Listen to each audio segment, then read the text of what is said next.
Moro ishamwari dzangu, welcome kunguva yerubatsiro TV.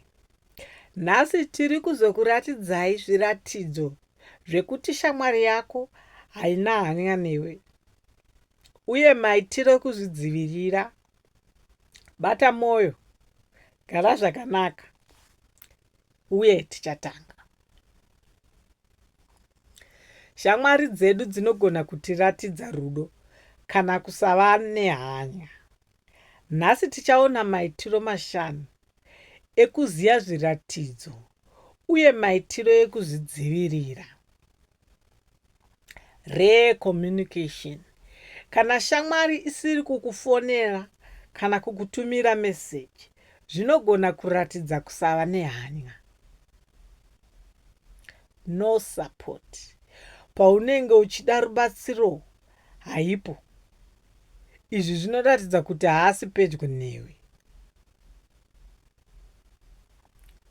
Only around for benefits.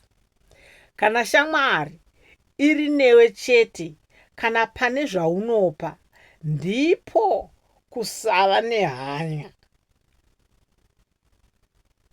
Negative influence. Kana shamwari inokukanganisa kana kuderedza, ndiyo imwe sign.